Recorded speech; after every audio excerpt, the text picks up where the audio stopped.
Mesdames, Messieurs, bonjour et bienvenue sur Challenge. Ali, bonsoir et bienvenue sur Challenge. Bonsoir. Donc voilà, alors on a beaucoup parlé de ce projet d'Al-Bayad avec un projet algéro-américain, avec une société qui s'appelle le groupe Lacheb, avec une société américaine ou un groupe qui s'appelle AIAG. Vous avez, il y a un temps, une année je crois, dénoncé cette affaire comme étant une sorte de mystification, alors même qu'elle était applaudie par les ambassadeurs et par beaucoup de gens, au FCE notamment, et comme étant un modèle, un exemple de partenariat qu'il fallait saluer. Pourtant vous ne voulez pas le saluer. Pour être plus précis, j'avais dénoncé un autre projet qui était initié avant celui-là, mais à peu près du même acabit et dans les mêmes proportions du côté d'Adrar avec Tifrali. Parce que moi, je n'avais pas entendu parler du projet avec le groupe Lacheb avant d'avoir lu le projet avec Tifrali. Mais comme ils sont pratiquement concordants, l'étude de faisabilité ne différait pas tellement. Les projections farfelues, justement, en termes de production, en termes d'économie, en devises pour l'Algérie, étaient les mêmes. Donc, j'ai fait la jonction entre les deux projets. Et j'avais considéré que les deux parties algériennes, je dis bien les deux opérateurs algériens, parties prenantes dans cette histoire-là, au début, moi, je leur avais donné le statut de victime, ce qu'ils sont effectivement. Parce que quand on se retrouve avec un partenaire qui n'apporte strictement rien, je dis bien rien, et je le répète. Il ne pouvait rien apporter, son capital social était inférieur à 500 $. Alors, avant d'aller sur ça, de quoi s'agit-il? En quoi consiste ce projet, globalement? Logiquement, le gouvernement de l'époque avait pratiquement fait miroiter aux Algériens que les méga-projets, les méga-fermes étaient la panacée à nos problèmes de productivité. D'accord. Alors, c'était un terrain agricole à El Bayad qu'on voit ici. Il existe une zone agricole, El Bayad. La zone de Brézina Hadik fait un périmètre plus ou moins fertile qui est déjà exploité par les gens de la région et aussi par d'autres opérateurs algériens à des surfaces plus ou moins importantes. Il y a des surfaces qui vont jusqu'à 1000 hectares maximum. Sinon, il y a des petites surfaces qui démarrent de 10 à 100 hectares. Et là, on parle de combien? Là, on parle de 25 000 hectares. Ce qui est encore plus cocasse, c'est que manifestement d'autres opérateurs qui n'ont rien à voir avec l'agriculture, certains du FCE, se sont retrouvés là-bas avec des surfaces encore plus importantes que celles-ci, des 30 000 hectares, des 10, des 15 000 hectares, disant que quelqu'un a voulu faire croire aux Algériens que la région de Brézina était devenue une sorte de Californie bis, ce qui est totalement faux. Ça ne peut pas être le cas.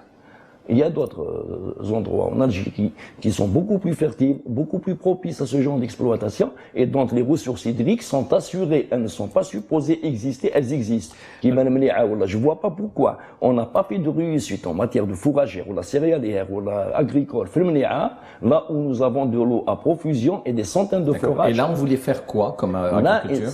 Justement, c'était un projet où les supposés des agriculteurs américains, qui ne le sont pas d'ailleurs, ont fait miroiter aux Algériens qu'ils pouvaient faire du n'importe quoi.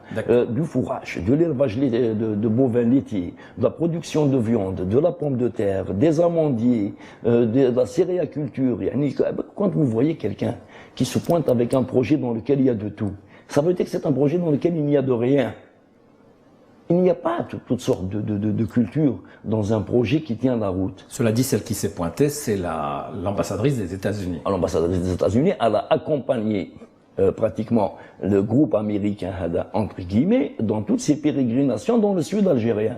Moi, j'avais posé des questions à l'époque sur la finalité justement des pérégrinations de l'ambassadrice des États-Unis. Elle n'était pas sans ignorer que le groupe américain en question ne pesait strictement rien au plan financier, que le dit groupe américain n'avait aucune compétence dans ce domaine. Alors, ici, on voit à l'écran donc l'ambassadeur, Madame l'ambassadeur des États-Unis, Joanne Polachik, l'ancien ambassadeur qui a quitté depuis le pays. Nous voyons donc un représentant du groupe Lacheb, je suppose que c'est son directeur général.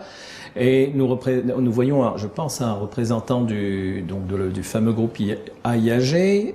Nous avons Monsieur Chiron pour l'USABC. Bon, la dame, je ne sais pas qui elle est. Et puis, nous avons le FCE qui est là également. Donc, le FCE qui cautionnait cette affaire. La caution du FCE ne vaut rien pour un projet aux yeux des autorités dans un pays où les structures sont là justement pour manager, pour contrôler, pour vérifier la fiabilité des projets. Ce n'est pas une kermesse où une légie, la présence NTAO, elle fait caution. D'accord, mais jusque-là, il n'y a pas de travers pour l'instant. Voilà des Américains qui rencontrent des Algériens et qui disent « nous sommes prêts à travailler avec vous dans le Sud et à faire toutes sortes de cultures ». Qui les met en relation? Justement. La logique aurait voulu que n'importe quel Algérien puisse connaître n'importe quel Américain ou Chinois ou Japonais. Le problème n'est pas dans la mise en relation. Le problème, elle est dans la qualité et la nature du partenaire américain. D'accord. Alors, c'est là que vous entrez en jeu. Et alors, qu'est-ce que vous remarquez sur ce partenaire américain? Qu'est-ce qu'il a de problématique? Nous avions à l'époque entendu dire que le groupe américain était un gros groupe, un consortium d'entreprises américaines, spécialisé dans l'agriculture et le matériel agricole et l'hydraulique aussi. Après vérification, et c'est avéré que le groupe ADEX, ce n'était pas un groupe, parce qu'un groupe en droit commercial, c'est un consortium pratiquement d'intérêts financiers ou un groupe d'entreprises impliquées dans une affaire. Là, ce n'est pas le cas. Là, c'était deux personnes, un gérant et un co-gérant avec un capital social de moins de 500 $, je le répète, et avec une location de 100 mètres carrés dans un organisme qui était censé aider les vétérans de l'armée américaine à se relancer à la retraite ou bien après le départ du service auprès de l'US Army. Pourquoi vous faites ce rapprochement? J'ai pas fait ce rapprochement, j'ai découvert que le local appartenait à une institution de vétérans de l'armée des États-Unis, avec 2 ans de location gratuite. En général, ils donnent ça aux handicapés ou là aux gens qui pouvaient pas se recycler dans la vie civile. D'accord. Et là, vous vous posez beaucoup de questions et vous le dites. Et qu'est-ce qu'on vous répond? À cette époque-là, en termes de réponse technique, personne n'a démenti ce que j'avais dit à propos du capital social, de la nature des fameux gérants, de leur incompétence dans le domaine agricole. Là, je parle des 2 gérants, hein. Pas des 5 ou 6 paysans qu'ils ont cooptés plus tard pour les lancer dans la pomme de terre. Personne ne m'a répondu concrètement en ce qui concerne la nature du local à Cloué et la nature du fameux groupe. Mais, Monsieur Farhat Taïtali, pourquoi ne pas considérer que c'est une belle idée? Voilà un groupe de personnes qui, avec 500 $, enfin c'est vous qui le dites, dit nous allons apporter toute une série d'expertises américaines. Quelles expertises? Les paysans dont vous parlez, ou d'autres. Les fameux paysans dont je parle, je suis sûr et certain, et je le répète, que les paysans de Ouedsouf ou là de Skikda, ils sont plus performants en matière de pommes de terre que ces paysans-là. Voilà. C'est pas parce que c'est américain que c'est génial. Les États-Unis d'Amérique, vous savez, il y a de tout. D'accord. Alors je vous suis jusque-là. Mais si on se met maintenant dans la position du groupe Lacheb, groupe algérien, quel intérêt? Il n'a aucun intérêt. Justement, le groupe Lacheb a été mené en bateau sur un gros projet parce qu'il y a une propension des hommes d'affaires algériens, dès qu'ils dépassent un certain volume de chiffre d'affaires, à croire que le monde est ouvert, que toutes les ambitions sont permises. Là, si le groupe Lacheb avait lancé avec ses fonds, ou même des fonds nationaux, hein, un projet de ce genre, en faisant appel à une expertise quelconque, j'ai des coopérants techniques, voilà, des experts algériens et étrangers, il n'y a pas de problème. Ici, après tout, on verra bien, entre Algériens, on s'entend. Mais que les surpasses, le nombre de vaches, enfin, tout le projet a été ficelé par une partie étrangère qui n'avait strictement aucune qualification dans le domaine, subhanallah. Le monsieur que j'ai vu moi à la télévision en train de sentir la terre al-Bayad en leur disant je n'ai jamais vu une terre fertile comme ça. Il était interprète à l'armée américaine en Irak. Wesh dakhl l'armée américaine dans l'Irak dans la terre al-Bayad en matière d'expertise. Ce monsieur-là n'est pas agriculteur. La logique aurait donc voulu que le groupe Lacheb vous appelle et vous dise « Nous vous remercions d'avoir attiré notre regard sur ça ». Mais ça n'a pas été le cas. Et jusqu'à aujourd'hui, ils sont hostiles à votre Mais c'est position. leur droit et leur problème d'être hostiles. Moi, ma position ne porte pas sur Lacheb ou un autre. Moi, quand j'estime qu'un projet est foireux, je le dis. Celui qui estime que le projet tient la route n'a qu'à le prouver. D'accord. Maintenant, quelle est on a envie de vous dire de quoi vous vous mêlez. Oui, je suis algérien, ça se passe en Algérie, et je me mêle. Voilà. De quoi je me mêle? C'est maintenant chacun qui se lance dans une opération foireuse ou qui relève du banditisme, il dit aux Algériens de quoi vous vous mêlez. La prochaine fois, peut-être dans 2-3 années ou peut-être dans 10 ans, on aura un envahisseur qui va nous dire de quoi vous vous mêlez, qui m'a gâté à la France en 1830. Est-ce qu'il y a d'autres projets de ce type? Pratiquement le gros. Moi, je peux vous dire une chose. J'ai l'intime conviction, et et c'est des preuves, des fois sur dossier, que 90% des projets qui ont été initiés les 10 dernières années, particulièrement depuis la chute du cours du pétrole, sont des fumisteries assumées en partie par l'État et qu'il aura à assumer plus tard. Mais que l'État accepte aujourd'hui, pour quelle raison? Parce que ça fait une bonne pub? Je crois que cette question devrait être posée aux représentants de l'État. Moi, personnellement, je n'ai pas à répondre à leur place. Moi, je dis que c'est des fumisteries. S'ils veulent des preuves comptables que c'est des fumisteries, on les a données. S'ils veulent des preuves d'expertise industrielle que c'est des fumisteries, que ce soit dans le domaine agricole ou industriel, on les a données. Maintenant, s'ils veulent des preuves sur les résultats, ils n'ont qu'à voir la production agricole et industrielle en Algérie, celle initiée par les petits opérateurs algériens, et souvent sur fonds propres, et celle initiée par ces grands méga projets, et on verra qui est en train de produire et de nourrir les Algériens, et qui est en train de les couler en se sucrant au passage. Les gens, ils pourraient savoir. Aujourd'hui, je vous ai invité parce que l'affaire est relancée par cette sortie, ces révélations que fait algeriepart.com, en affirmant que ce projet est au statu quo parce que ce groupe, ou ce groupe mixte est allé taper aux portes des banques algériennes pour leur demander de financer ce projet et que les banques, évidemment, ont soit refusé, soit tardé à répondre. Vous savez combien coûte et combien de temps prennent les études pour ce genre de projet dans d'autres pays?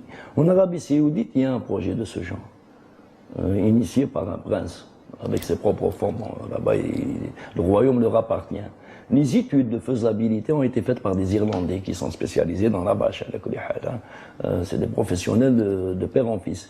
Eh bien, ça a pris plus de 3 années d'études de faisabilité. Ça a dû coûter 10 millions de dollars rien que pour les études. En Algérie, c'est le seul pays peut-être au monde où on vous ramène une étude de 4 ou 5 pages, scribouillée dans un bistrot, là je ne sais pas, par quelqu'un qui n'est même pas qualifié pour le faire, et dans lequel aussi on ordonne à toutes les instances habilitées à faire les études, à les contrôler, à donner leur avis, un avis motivé, on leur interdit de le donner.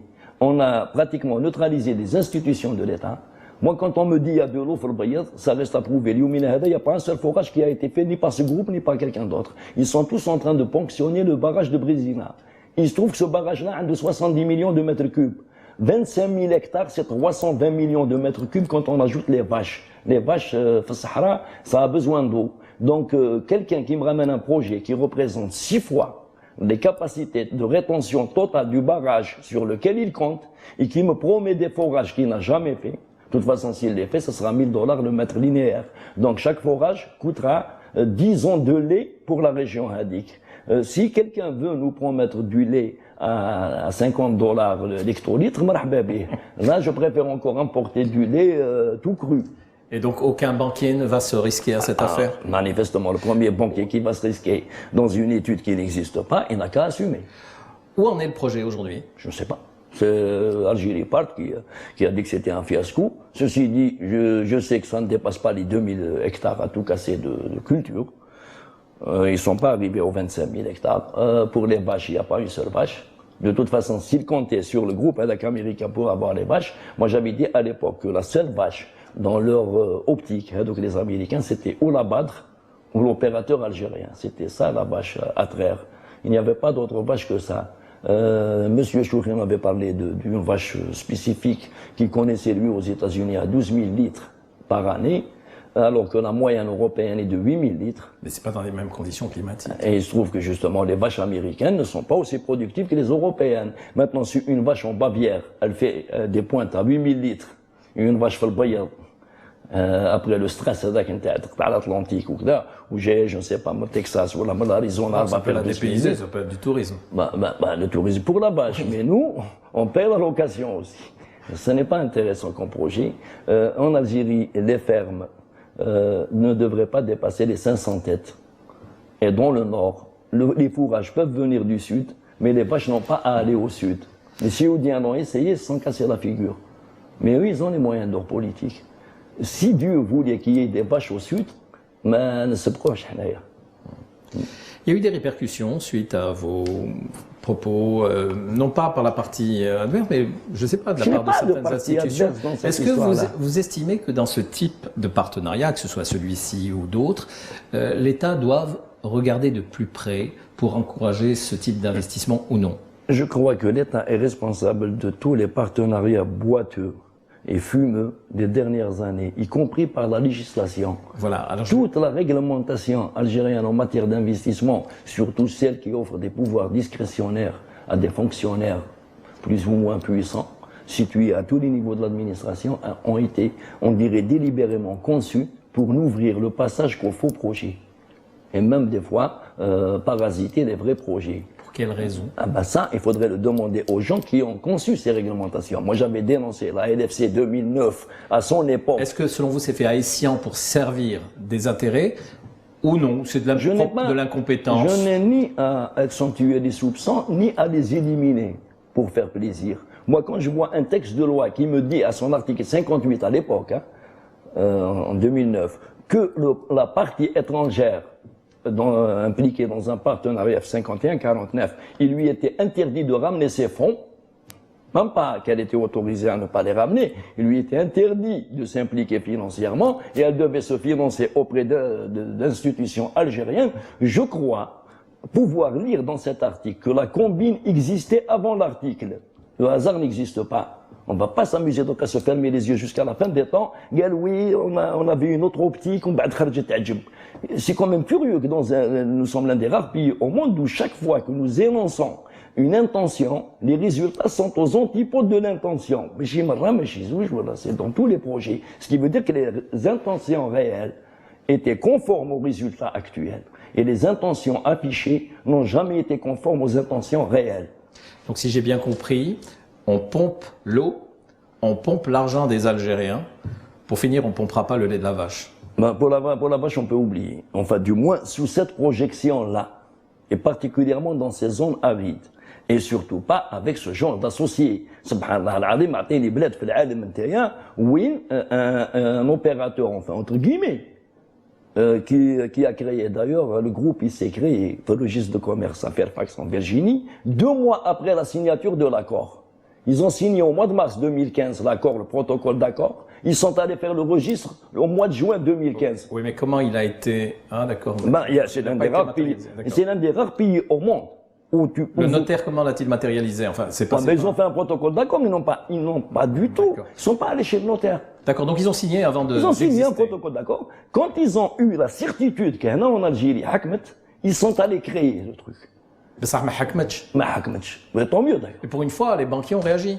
Ah, les banquiers, de toute façon, quand on arrive à se... Ou mal réagi. Non, mais c'est qui était 670 milliards de dinars, enfin, 67 milliards de dinars. C'est quelque chose comme 600 millions de dollars. Beaucoup de banquiers hésitent. D'accord. Cela dit, ceci, à l'heure qu'il est votre version. Je tiens à dire aux téléspectateurs que nous avons invité à nous rejoindre sur ce plateau ou par téléphone et le groupe Lacheb et l'USABC qui a été pour la mise en relation des Américains avec l'entreprise Lacheb. Malheureusement, on nous a dit du côté de Lacheb qu'une réponse allait être donnée. Donc on attend leur version avec impatience. Attendez, pardon. Et je dis qu'ils sont bien entendu les invités sur ce plateau quand ils le voudront pour donner leur propre version. Voilà. Je persiste à dire que le groupe Lacheb est une victime dans cette histoire. Victime peut-être de ses ambitions démesurées, mais victime de tout un processus de décision dans lequel manifestement ils sont la dernière roue de la charrette. Parce que je crois qu'ils ont financé sur fonds propres le gros de ce qui a été dépensé jusqu'ici. Il n'est pas venu des banques qui l'ont financé sur fonds propres. Et sur fonds propres, pour pouvoir avoir un retour sur investissement, alors que ce qui était prévu, c'était plus gros que ça. Maintenant que les banques n'ont pas suivi, eh ben, ils ont été beaucoup plus victimes que complices de quelque chose. Hein. C'est cher payé. Ouais. Voilà. Eh bien, écoutez, merci de votre éclairage. On attend la version de l'autre partie. Et je vous dis à bientôt pour un autre sujet, sans doute, vous qui foisonnez d'explications et ce dont on vous remercie. Voilà, mesdames et messieurs, je vous remercie de votre attention. Je vous dis à vendredi prochain pour un nouveau challenge.